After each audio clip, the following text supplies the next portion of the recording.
Honorable Governor Sahib, Shri Banwani Lal Purohit ji, Justice J.S. Kair ji, former Chief Justice of our country, Speaker Vidhan Sabha, Rana KP ji, Deputy Speaker Sardar Jayab Singh ji, Minister of Parliamentary Affairs Brahmendra ji, Leader of our opposition Harpal Singh ji Chima, my colleagues, legislators of the Punjab Vidhan Sabha, distinguished guests, ladies and gentlemen.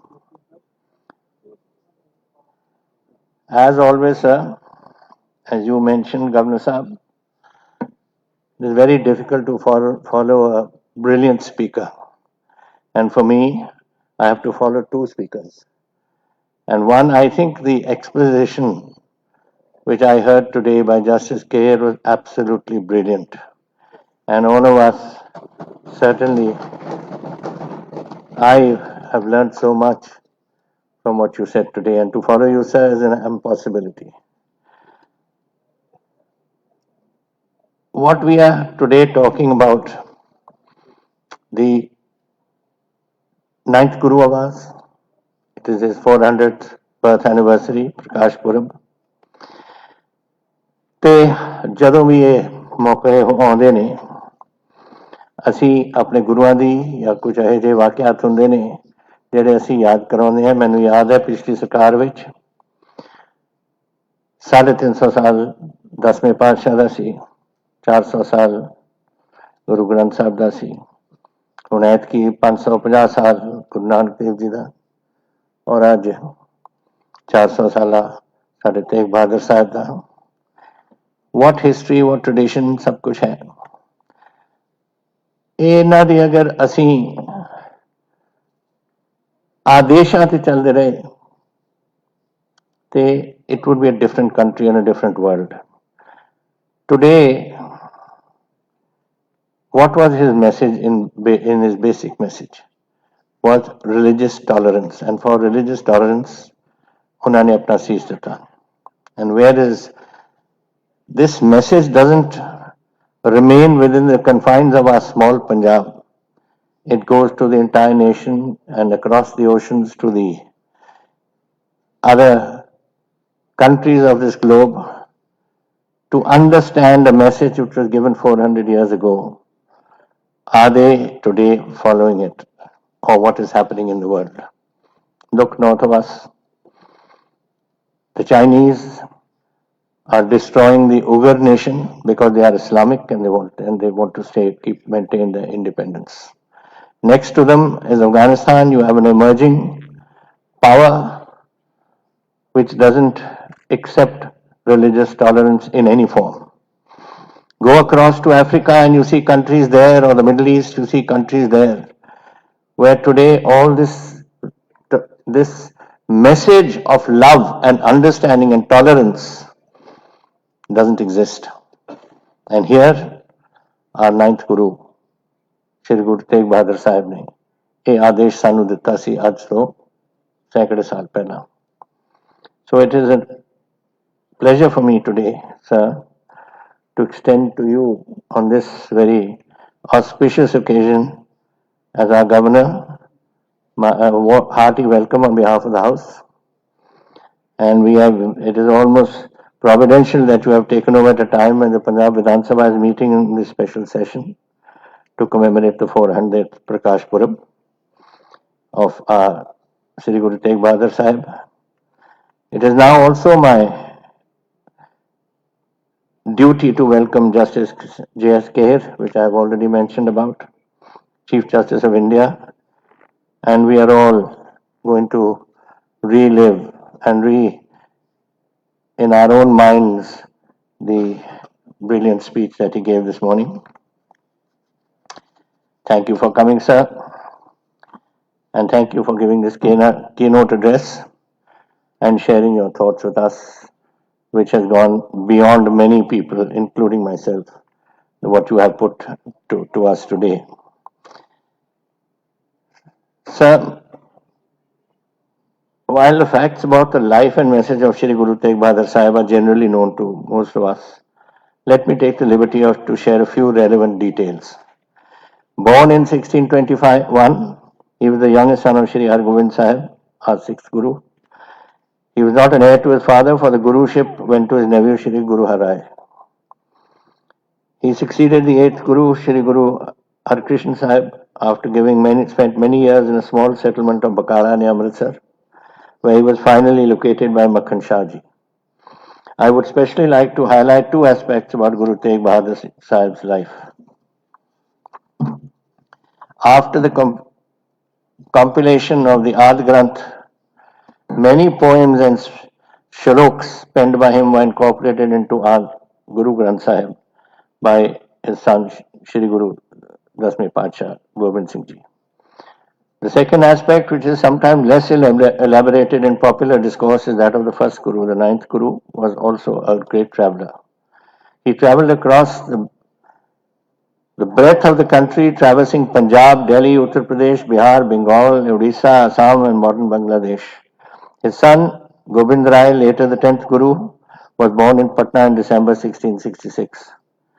During his eastward travels, I am sure that his tours helped him experience the diversity of India and helped buttress his inclusive and pluralistic outlook, and gave him the idea that it was a diverse India, but an India which is Indian. Even today, look at our country. We are different religions, we are different castes, we are different creeds. We have Hindus, we have Muslims, we have Sikhs, we have Christians, we have Buddhists, we have Jainis, and yet, when the time comes, we all rise as Indians.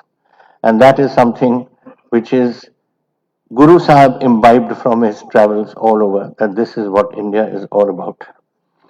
He also founded the town of, जैसे speaker साहब ने कहा, चकनान की जिहड़ा हुण आनंदपुर साहब के नाम से जाने जाता है, a place represented by the speaker, as I said, which later became the birthplace of the Khalsa. And for me, it is a great honor that before the Battle of Anandpur Sahib, he sent a hukamnama to my ancestor to come and join the battle, which our ancestors did. And that hukamnama is a prized possession in our family today. He also, on the outskirts of Patiala, you have a fort. As you enter Patiala, there's a fort on our left. It was called Saifabad, and it was named after the local governor there, whose name was Saifuddin Khan. He became a disciple of Guru Tegh Bahadur, who came there, and eventually the Mughal governor of Sirhind removed him. And it was my ancestor. I don't want to repeat these things are not done, but it is part of history. My ancestor, Maharaja Amrinder Singh, named it Bahadur Ghar, and later on his grandson Maharaja Karam Singh built a Gurdwara there where Naumi Padsha had come and stayed. Ladies and gentlemen, the faith in this is distinguished by the tradition of martyrdom to uphold principles and righteousness given to us by our Gurus. It is here the history remembers that Guru Tegh Bahadur Ji was, as has been told to you today, with great pride as Hindadi Chadar, for making the supreme sacrifice for the opposing forced conversion and for the protection of religious freedom. And that is exactly what I said today. Is the world following it? Are we in this country following it? Do we have religious freedom? Are we able to express our views in the way that we wish and that is acceptable to all? I think India is growing, and yet this is a portion that needs to be strengthened. And so must it in the world. If we want world peace, we must have it. I mean, as I mentioned to you, there are places in the world where intolerance is the order of the day. You have people being killed because they belong to another religion. And that is unacceptable to what should be humanity. And I think that is what our gurus taught us. And here, wherever we are, whether I see when there's a crisis anywhere in the world, you see Sikh organizations coming forward to help. Whether it is a fire or a flood or anything else happens, you see them coming out to help. Now that is all imbibed in us from the teachings of our gurus. And we have already, the governor Sahib mentioned to you, Bhai Mati Das ji, ਭਾਈ ਸਤੀ ਦਾਸ ਜੀ, ਭਾਈ ਦਿਆਲ ਜੀ ਦਾਸ ਜੀ, ਕੁਰਬਾਨੀਆਂ ਉਹਨਾਂ ਨੇ ਦਿੱਤੀਆਂ। And ਨੌਵੇਂ ਪਾਤਸ਼ਾਹ, ਸੀਸ ਦਿੱਤਾ ਪਰ ਸਿਰ ਨਾ ਦਿੱਤਾ। It goes above my head. His head was carried by another associate, Bhai Jeevan Singh ji, Bhai Jeta ji, ਜਿਨ੍ਹਾਂ ਨੂੰ ਜਾਣਦੇ ਅਸੀਂ, to the Guru son, that was then Guru, Dasਵੇਂ Paatshah Gobind Singh ji, from Delhi to Anandpur Sahib. On this occasion, let us pay special tribute to the remarkable bravery and courage of Bhai Jeta ji also. History will always remember him whenever we speak of this tragic event. The relevance, Shri Guru Tegh Bahadur Sahib's life as an embodiment of sacrifice and standing for one's principles, giving his life but not changing his religion. And he wrote that in advance, and he sent it to the Mughal emperor, as we were told. His supreme sacrifice to uphold the cause of Kashmiri Pandits who feared religious persecution in the Mughal Empire, a unique example in Indian history, for he was unwavering in his percept and faith. His sacrifice was important 3.5 years ago, and it is as relevant today as I've already mentioned. India has its unique cultural tradition, and when we call Indianness, this is the idea of India. Our ancient Indian philosophy tells us, texts have espoused the idea of Vasudeva Kutambakam. The world is one family. Similarly, in the Sikh faith, we have the concept of Sarvatapala, welfare of the entire humanity. It was to uphold the right of people of this land to peacefully follow the faith of their choice that Guru Sahib gave his Shahadat.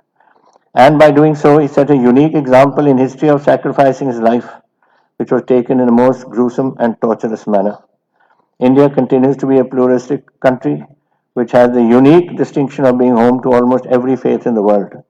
This is what gives India its richness and cultural diversity.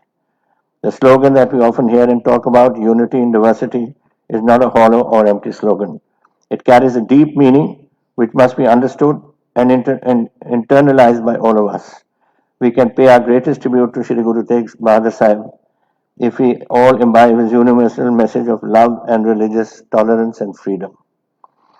Ladies and gentlemen, and my colleagues, the life and message of Guru Tegh Bahadur Ji lies at the heart of what we have come to be regarded as Punjabiyat. It comprises our Sanji Tehzeeb, our Ma Boli Punjabi, our close ties of amity and fraternity cutting across people, faiths, castes, and communities. The essence of the Punjabiyat needs to be understood, appreciated, and nurtured carefully. The spirit of Punjabiyat has been taken by our people to all corners of the globe, where they have made a special place for themselves through dint of hard work, enterprise, and sacrifice. Speaker Sahib, this Punjabiyat often is tested by forces that represent a narrow and short-sighted perspective as against the broad, all-embracing vision given to us by our gurus.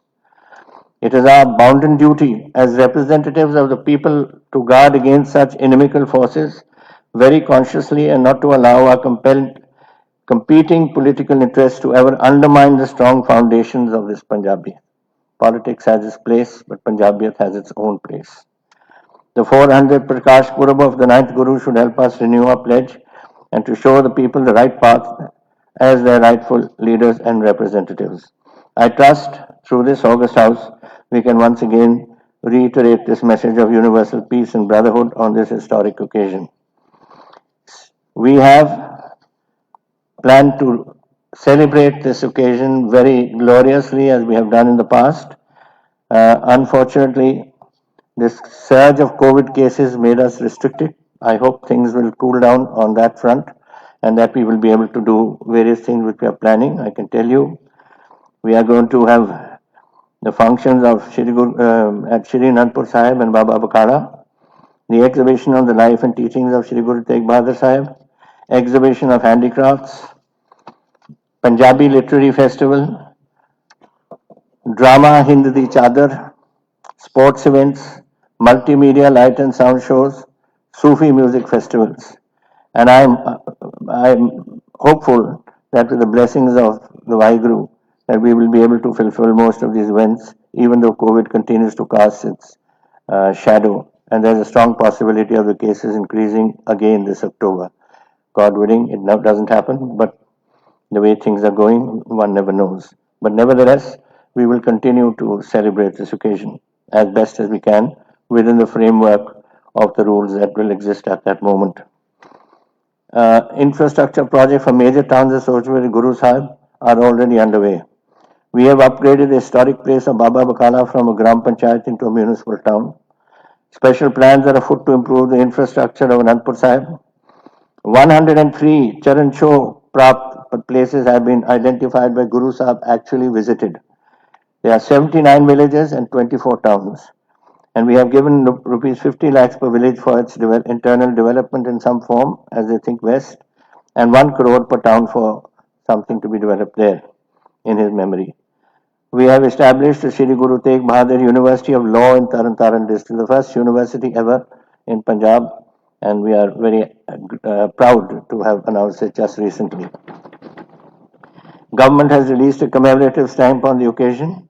The state government has also released commemorative gold and silver coins on this occasion, and we are conserving and developing the old jail at Basipatana, where Guru Sahib is reported to have been kept imprisoned on his way to Delhi. I am happy to share that we have already planted more than 1.3 crore saplings in the two Gurpurab celebrations that took place this year, which will be hugely beneficial to Punjab's environment in the long run. We have also forwarded a memorandum to the Prime Minister, a grant to ask for a grant of 938 crore for various infrastructure projects in the state. As I conclude, sir, let me say how humbled I feel as being part of this august house and our collective effort in paying tribute to our great Guru. The presence of Justice K. remained amidst us, and the message sent by His Holiness the Dalai Lama, who could not join us today but has sent his blessings, add to the stature of today's session. I am happy that the Government of India has also decided to observe this historic occasion in a befitting manner. The state government will also do its best to take the message of the great Guru to not only across the country, but also to different parts of the globe where we have followers settled today. I don't think there's any country in the world where you don't have Punjabis settled today. The message of Guru Sahib is universal and deserves to be disseminated to the humanity at large. Speaker Sahib, I send my heartfelt greetings to the people of the state and to my fellow Punjabis settled in different parts of India and the world. And I pray that Akal Purakh may bless our state and its people and the humanity with peace, good health, happiness, and keep us forever in Chardi Kala. Vaheguru Ji Ka Khalsa, Vaheguru Ji Ki Fateh, Jai Hind.